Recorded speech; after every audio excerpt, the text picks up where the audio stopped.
अगर आपको अभी ये खबर मिले कि आपकी मौत सिर्फ 1 घंटे बाद होने वाली है, तो आप सबसे पहले क्या करेंगे? क्या आप अपने फोन को पकड़ेंगे या अपने रब को? क्या आप अपने अपनों को याद करेंगे या अपने गुनाहों को? लेकिन क्या आप जानते हैं कि उस आखिरी 1 घंटे में आपका जिस्म ही नहीं, आपकी रूह भी एक अजीब सफर से गुजर रही होती है। एक ऐसा सफर जिसे ना कोई कैमरा रिकॉर्ड कर सकता है, ना कोई साइंस पूरी तरह समझ पाई है। और सबसे खौफनाक बात, उस वक्त आप अकेले नहीं होते। आपके पास कुछ ऐसे मेहमान आते हैं जिन्हें देखकर या तो आपकी रूह सुकून में डूब जाती है या खौफ से कांप उठती है। तो आइए आज हम पर्दा उठाते हैं उस रात से और जानते हैं मौत से ठीक 1 घंटे पहले आपकी रूह के साथ क्या होता है। और फिर वो लम्हा करीब आने लगता है जिससे हर इंसान भागता है, लेकिन जिससे कोई भी बच नहीं सकता। मौत से ठीक 1 घंटा पहले इंसान का जिस्म धीरे धीरे जवाब देना शुरू कर देता है। सबसे पहले एक अजीब सी कमजोरी पूरे जिस्म में फैल जाती है। ऐसा लगता है जैसे जिस्म से ताकत खींची जा रही हो। सांसें जो कभी खुद ब खुद चलती थीं अब भारी होने लगती हैं। हर एक सांस जैसे एक जंग बन जाती है। सीना उठता है, गिरता है, लेकिन सुकून कहीं खो जाता है। और फिर आंखों की रोशनी धीरे धीरे कम होने लगती है। चेहरे धुंधले पड़ जाते हैं, अपने भी अजनबी लगने लगते हैं। दुनिया जैसे दूर होती चली जाती है।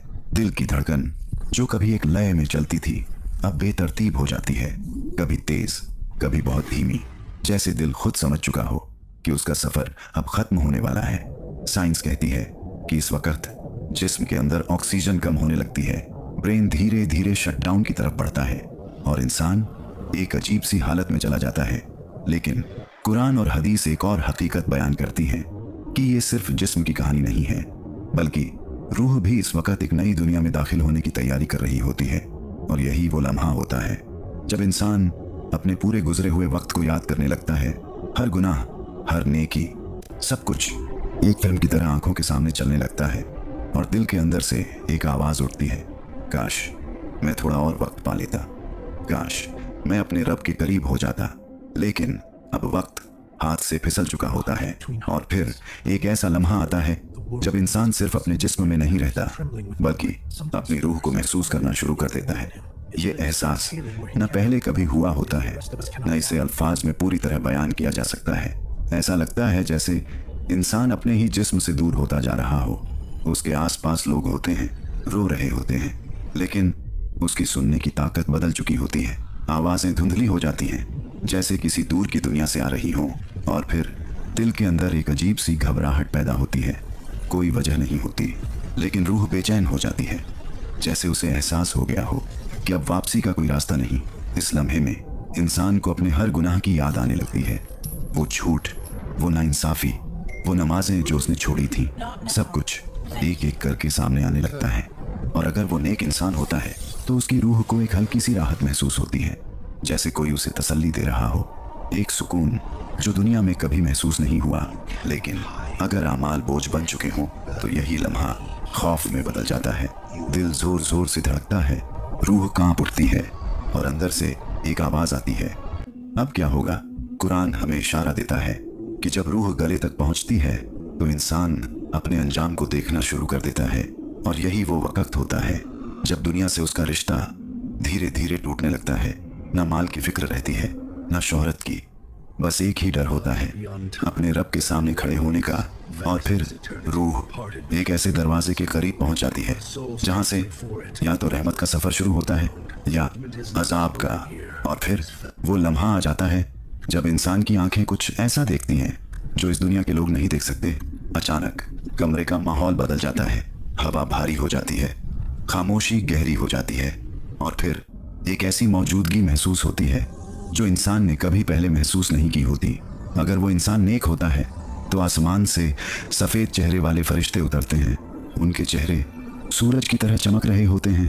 उनके हाथों में जन्नत का कफन और खुशबू होती है। वो फरिश्ते नरमी और रहमत के साथ करीब आते हैं और कहते हैं, ऐ पाक रूह, अपने रब की मगफिरत और उसकी रजा की तरफ निकला। ये अल्फाज सुनते ही रूह के अंदर एक सुकून उतर जाता है।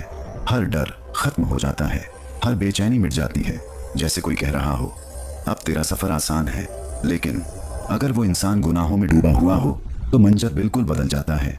आसमान से काले चेहरे और सख्त नजर वाले फरिश्ते उतरते हैं। उनके हाथों में आग से भरा हुआ कफन होता है और उनके चेहरे खौफ से भरे होते हैं। वो करीब आते हैं, लेकिन उनकी मौजूदगी ही रूह को कांपने पर मजबूर कर देती है। और फिर एक सख्त आवाज गूंजती है, ऐ नापाक रूह, अल्लाह के गजब और अजाब की तरफ निकला। ये सुनते ही रूह के अंदर खौफ की लहर दौड़ जाती है, जैसे वो अपने ही जिस्म में छुप जाना चाहती हो। लेकिन अब छुपने की कोई जगह नहीं होती।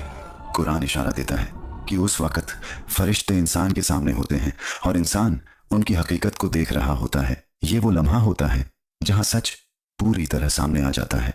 ना कोई बहाना, ना कोई झूठ, बस आपके अमाल को पुकारा जाता है एक आखिरी सफर के लिए। और अब एक सवाल उठता है, क्या ये सब सिर्फ एक रूहानी बात है, या साइंस भी कुछ ऐसा ही कहती है?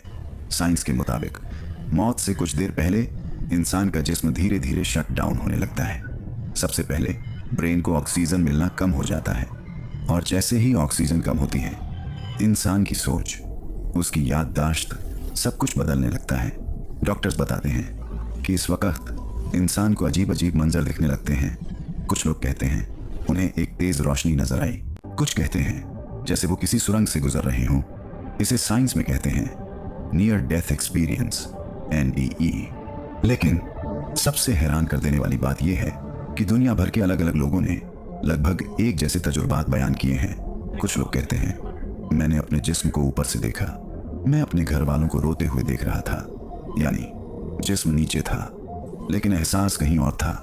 साइंस इसे समझाने की कोशिश करती है कि ये सब ब्रेन की आखिरी हरकतें हैं, जब दिमाग हकीकत और ख्वाब के दरमियान फर्क नहीं कर पाता। लेकिन एक सवाल आज भी बाकी है, अगर ये सिर्फ दिमाग का खेल है तो फिर हर इंसान को इतने मिलते जुलते मंजर क्यों दिखाई देते हैं? और यहीं पर कुरान और हदीस की बातें एक नई रोशनी में समझ आने लगती हैं। जहां साइंस रुक जाती है, वहीं से रूह की हकीकत शुरू होती है। शायद जो साइंस आज समझ नहीं पा रही, वो हकीकत पहले ही बयान की जा चुकी है। और फिर सब कुछ खत्म हो जाता है, सांसें थम जाती हैं, आंखें बंद हो जाती हैं और इंसान इस दुनिया से चला जाता है। लेकिन असल सफर तो अब शुरू होता है। लोग उसे उठाते हैं, कंधों पर ले जाते हैं, आंखों में आंसू होते हैं।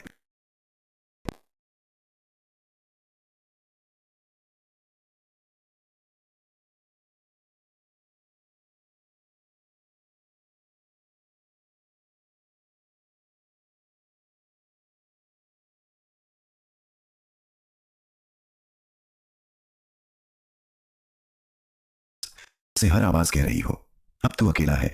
लोग धीरे धीरे लौट जाते हैं, कदमों की आहट दूर होती चली जाती है और फिर खामोशी, ऐसी खामोशी जो दिल को चीर दे। अब ना कोई रोने वाला है, ना कोई पुकारने वाला, बस आप और आपकी कब्र। और तभी अचानक माहौल बदलता है, जमीन हिलती हुई महसूस होती है और कब्र के अंदर एक अजीब सी हरकत शुरू होती है। दो फरिश्ते नजर आते हैं, ना उनका चेहरा इंसानी होता है, ना उनकी आवाज आम। वो करीब आते हैं और एक सवाल गूंजता है, तेरा रब कौन है? उस लम्हे इंसान के पास ना कोई किताब होती है, ना कोई मदद, बस उसके अमाल और उसका ईमान। अगर उसने दुनिया में अपने रब को पहचाना था तो उसकी जुबान खुद बोल उठती है और कब्र रोशन हो जाती है। लेकिन अगर उसने हक को नजरअंदाज किया था तो उसकी जुबान लड़खड़ा जाती है और कब्र अंधेरे और दबाव से भर जाती है। और यही वो पहला लम्हा होता है जहां इंसान समझ जाता है कि उसका असली ठिकाना क्या बनने वाला है। और फिर उस तन्हा कब्र में, जहां ना कोई अपना है, ना कोई सहारा, एक अजीब सा मंजर सामने आता है। अचानक इंसान महसूस करता है कि वो अब अकेला नहीं है। उसके सामने एक शख्सियत खड़ी होती है। अगर वो नेक इंसान था तो वो शख्सियत बहुत खूबसूरत होती है, चेहरा नूर से भरा हुआ, लबों पर सुकून। उसकी मौजूदगी से दिल को राहत मिलने लगती है। वो मुस्कुरा कर कहती है, घबराओ मत, मैं तुम्हारे साथ हूँ। इंसान हैरान होकर पूछता है, तुम कौन हो? और वो जवाब देती है, मैं तुम्हारे नेक आमाल हूँ। ये सुनते ही दिल से बोझ उतर जाता है। कब्र की तंगी खुलने लगती है और अंधेरा रोशनी में बदलने लगता है। अब ना कोई डर होता है, ना कोई खौफ, बस सुकून ही सुकून।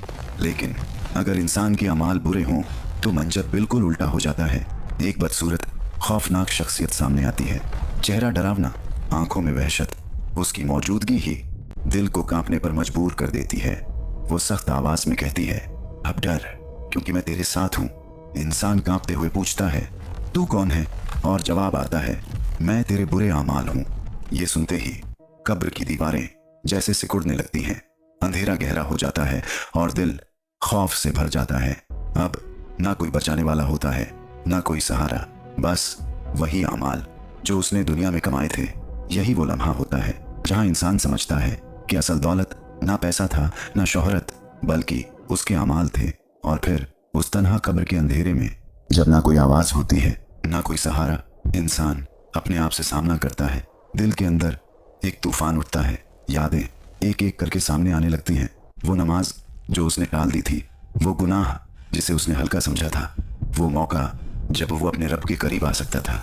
सब कुछ अब साफ नजर आता है और फिर दिल के अंदर से एक चीख निकलती है, काश मैं वापस जा सकता, काश मैं तौबा कर लेता, काश मैं अपने रब को पहचान लेता।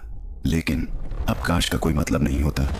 आंसू जो दुनिया में कभी नहीं निकले अब रूह के अंदर बहते हैं।